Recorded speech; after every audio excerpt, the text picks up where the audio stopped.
Oi pessoal, tudo bem com vocês? Espero que sim. Hoje eu tô de volta para dar continuidade à nossa aula de literatura e a gente vai ter outro movimento hoje, outros dois movimentos que surgiram na mesma época que os movimentos que eu falei semana passada, na mesma época que o realismo e o naturalismo. A gente vai ver hoje o parnasianismo e o simbolismo. Então, o contexto histórico do parnasianismo é o mesmo do contexto do realismo e do naturalismo. Aconteceu após a Revolução Francesa, após o movimento do Romantismo.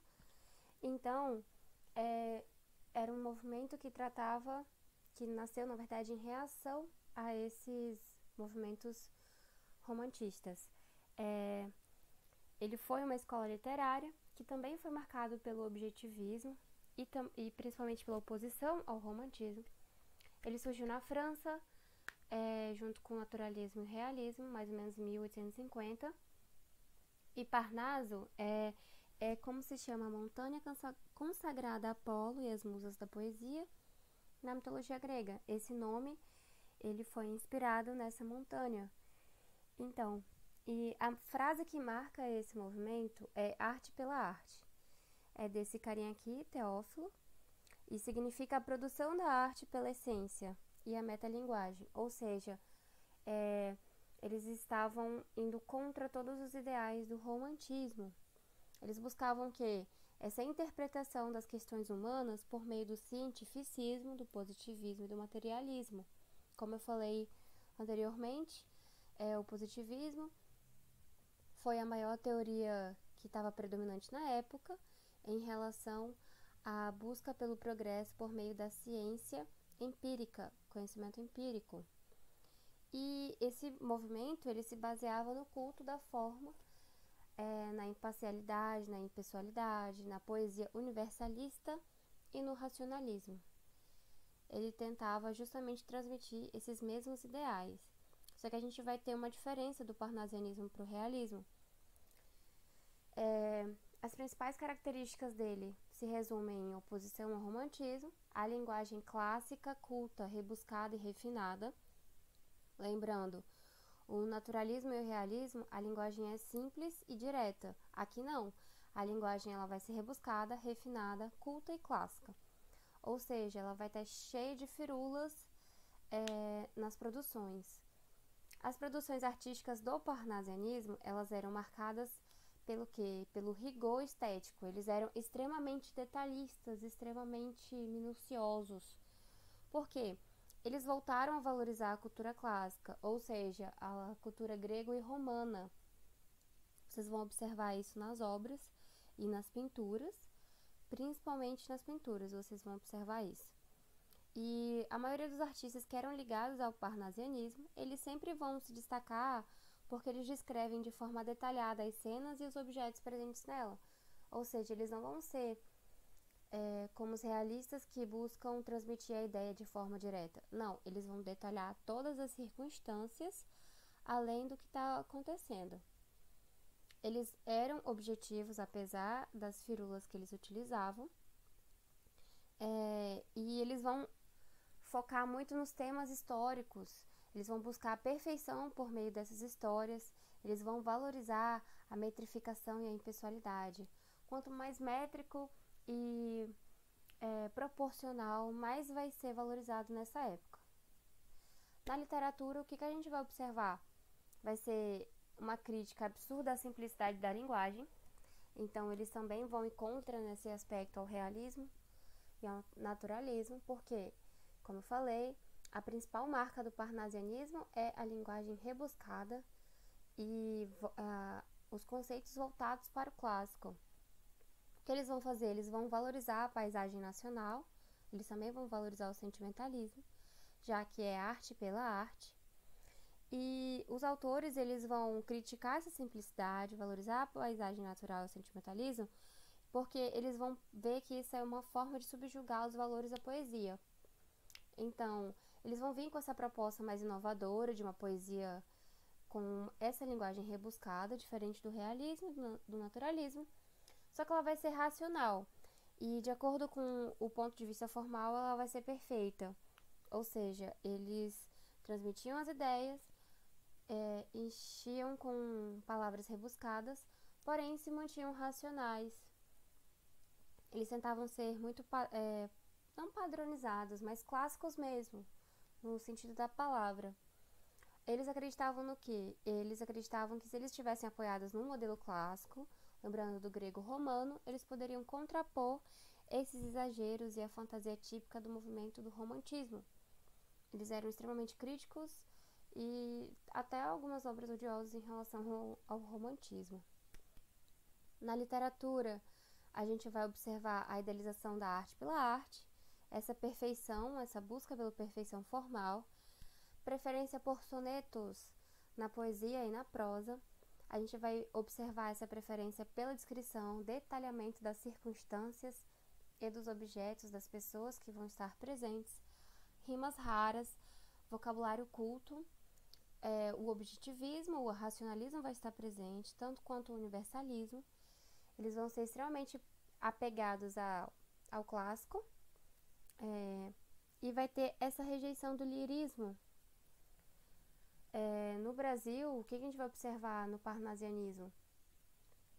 Ele veio forte, muito mais nas obras, só que a obra que vai inaugurar vai ser Fanfarras, no caso do Teófilo Dias. Essa obra vai dar o pontapé do parnasianismo no Brasil. E aqui no Brasil, esse movimento ele vai ficar até 1922, na Semana de Arte Moderna. Os principais autores que vão compor a tríade parnasiana aqui no Brasil vai ser Olavo Bilac, Raimundo Correia e Alberto de Oliveira.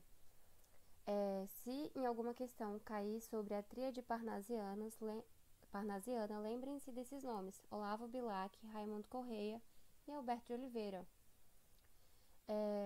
Em 1878 a gente vai ver uma coisa que aconteceu no Rio de Janeiro, onde os jornais cariocas eles passaram a exibir o movimento e ocorreu a Batalha de Parnaso, onde deu muito mais visibilidade ao parnasianismo em relação aos outros movimentos literários, porque aqui ainda estava tendo o Segundo Reinado, foi nessa época mais ou menos, e o Rio de Janeiro ainda era capital do Brasil.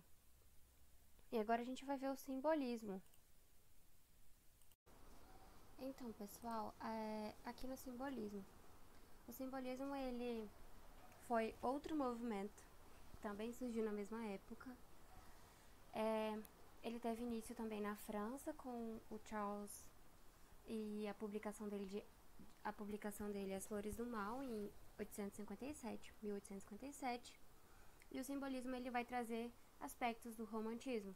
Sim, a gente vai ter o romantismo, 3 movimentos literários e intelectuais que vão contra o romantismo, para fechar com o simbolismo que vai trazer, sim, o romantismo que foi tão criticado. Os escritores do simbolismo, eles eram considerados, na verdade, chamados de decadentistas. Esse movimento ele trouxe também a literatura, mas também o teatro, as artes plásticas com maior foco. E o objetivo dele era trazer os ares místicos, espirituais, intuitivos e transcendentais da literatura e nas outras obras, que os outros movimentos não traziam. Ele queria realmente trazer todas as sensações e o subjetivismo que os outros movimentos não manifestavam, que na verdade criticavam isso. Os autores e os artistas, eles compreendiam diversos aspectos da alma humana, compondo essas obras, exaltando essa realidade subjetiva. O objetivo deles era também fugir da realidade. Eles tinham essa característica manifestada por causa da linguagem extremamente expressiva, imprecisa e vaga. O que a gente vai observar? Vai ser oposição ao racionalismo, materialismo e cientificismo, negação dos valores do realismo e do naturalismo, ou seja, negação do positivismo. Vai ter a presença do misticismo, da religiosidade, de toda a sublimação. A gente vai ver obras com mistério, fantasia e sensualidade. O subjetivismo e o individualismo vai estar muito presente. A linguagem vai ser fluida e musical. A gente vai ter essa aproximação da poesia e da música. A poesia vai ser muito cantada, vai ter essa musicalidade. O universo onírico e transcendental vai ter uma extrema valorização da espiritualidade humana, vai ter essa exploração do consciente e do inconsciente, muitas combinações sonoras e sensoriais na linguagem, nas obras, e o uso bem marcado de figuras de linguagem. Na literatura a gente vai ter grandes influências do romance, né, do romantismo. A gente vai observar muito temas como pessimismo, principalmente o amor, o sonho, dor, morte, mente humana, loucura. Eles vão ser completamente antirracionalistas. Completamente o objetivo deles era afastar da razão e se aproximar muito mais do sentimento, do íntimo, das emoções, do que da realidade, do objetivo. O objetivo deles era usar elementos místicos, religiosos. Eles gostavam de explorar esse subconsciente, esse inconsciente, toda essa área antimaterialista. Eles traziam à tona, principalmente a espiritualidade humana, né, que estava ligada às escolhas, amores e sentimentos. Na linguagem, a gente vai ver uma linguagem criativa, espírita, subjetiva, sensorial, essa coisa bem fluida, imprecisa, sensual, libertária, muito musical, muito vaga também e onírica.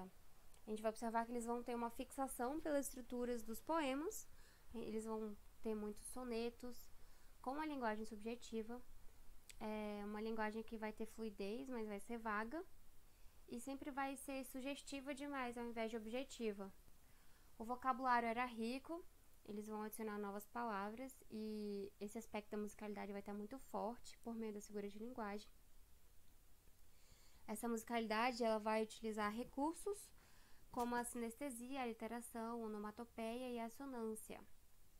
O que vai ser a sinestesia? Eles vão tentar transmitir todas as sensações que a gente tem no corpo, como tato, paladar, visão, audição e olfato, por meio da associação de palavras, associação da subjetividade das palavras, ou expressões mesmo que transmitam essa sensação. Na literação, a gente vai ver o quê? Que vai ser um recurso da repetição já das consoantes das sílabas, dando aquela sonoridade parecida, como se fosse rima mesmo, tanto nas estruturas dos sonetos quanto em outras obras. A gente vai ver a onomatopeia, que vai ser a reprodução dos sons que não são totalmente possíveis de reproduzir, só que a gente reproduz com os recursos que a gente tem, no caso a língua, por exemplo, o som de um cachorro, o som de uma abelha. A gente vai ver essa presença de descrição. E também vai ter a assonância, que vai ser a referência da repetição das vogais. A gente vai ter a literação, que é o recurso da repetição de consoantes, mas a gente também vai ter a repetição das vogais, para trazer essa melodia e essa rima. E essa rima ela vai transmitir essa ideia bem harmônica e musical para as obras. Os principais autores na Europa são o Charles, o Camilo, Eugênio de Castro, Paul, Arthur e a Stephanie. E no Brasil, o movimento ele não foi tão forte. Ele começou em 1893, com a publicação de Missal e de Broquês, que foi de João da Cruz de Souza, que é o principal autor do parnasianismo no Brasil. Ele, Augusto dos Anjos e Alfonso de Guimarães. Galera, obrigada. É isso nessa aula. Eu espero que vocês estudem. São movimentos que foram rápidos aqui no Brasil, então a possibilidade de cair no Enem vai ser bem mais pequena do que os outros movimentos que a gente falou hoje, mas estudem, façam as questões, prestem atenção no resumo, tá bom? Obrigado.